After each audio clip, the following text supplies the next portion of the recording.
Welcome sa Dries TV. Kung interesado ka sa ganitong news, huwag kalimutang isubscribe ang ating YouTube channel. Maraming salamat! Welcome po ulit sa ating panibagong update tungkol kina Kim and Paolo Abilino. Sa bawat update natin, tatalakayin natin ang mga pinag-uusapan sa mundo ng social media tungkol kina Kim and Paolo Abilino. Kaya naman kung hindi pa po kayo nakasubscribe dito sa ating channel nako, i-click nyo na po yan and isama nyo na din ang bell button.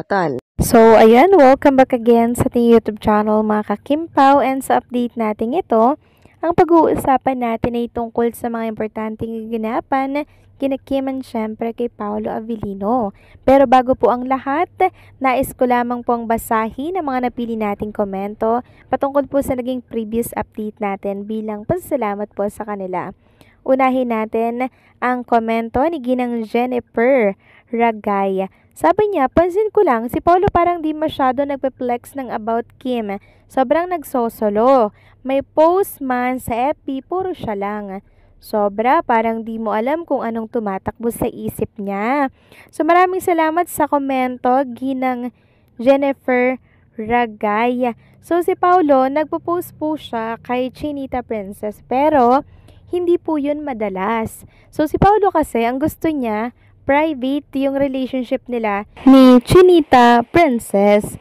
So, igalang lang natin kung gusto nila ay magsolo lamang, 'di ba? At kung kailan lamang nila gustong magbahagi po ng mga picture nila together, as long as hindi naman po sinesekreto ni Paolo Abilino yung mga kilos niya, 'di ba? Yung ginagawa niya kay Chinita Princess. So, doon tayo kumapit sa kilos sa pinapakita po ni Paolo at Kim sa ating lahat.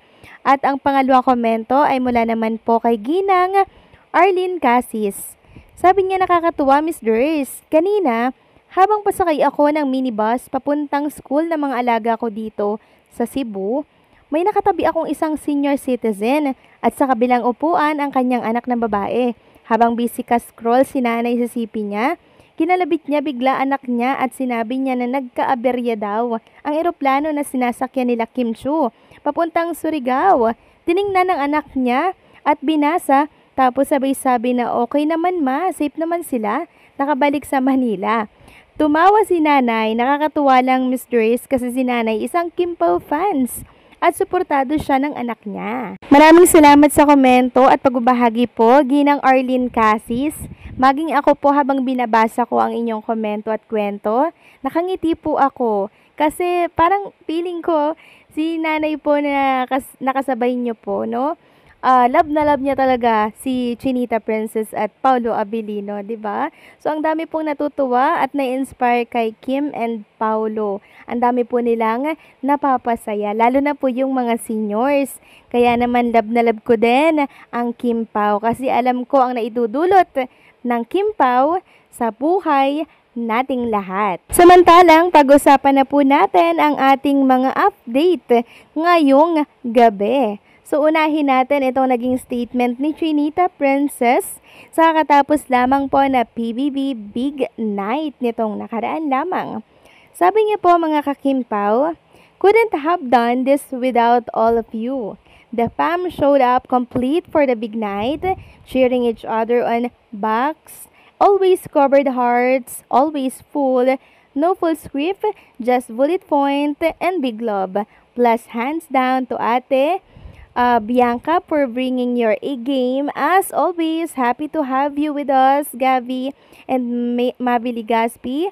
Happy first big night. Congrats as always, Robbie Domingo and Mrs. Francisco, Inchong D, Alexa Ilacad, all for Big Bro and his iconic house that made so many dreams come true. Thank you, Kuya. Huge congrats to Breka and every housemate for making the season historic. I never imagined this moment would happen. What a journey!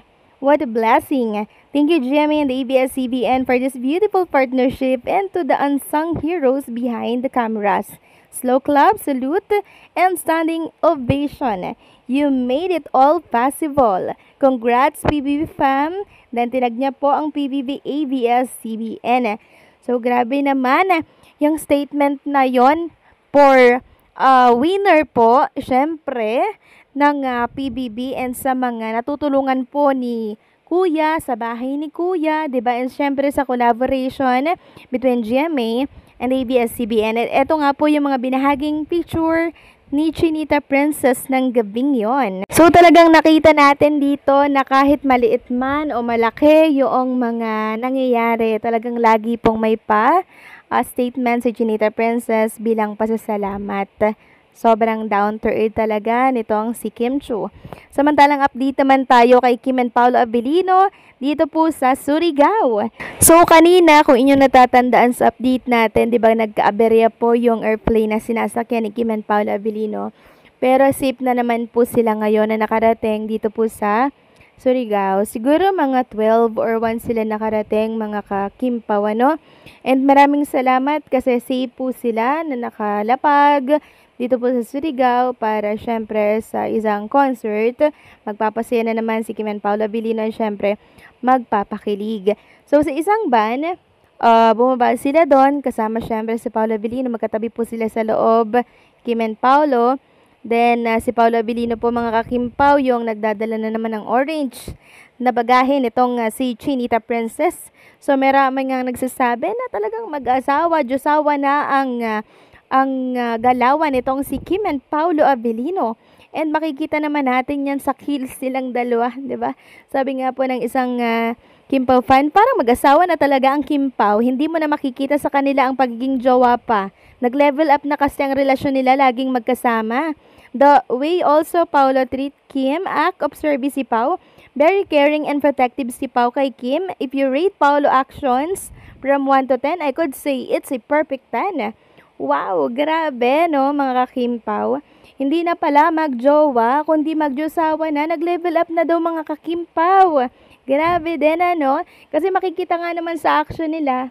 'Di ba? And syempre, sa mga ginagawa nila to each other, talagang nag-level up na yung relationship ng dalawa. Baka gulatin na lang tayo yan, magpakasal na yan, di ba?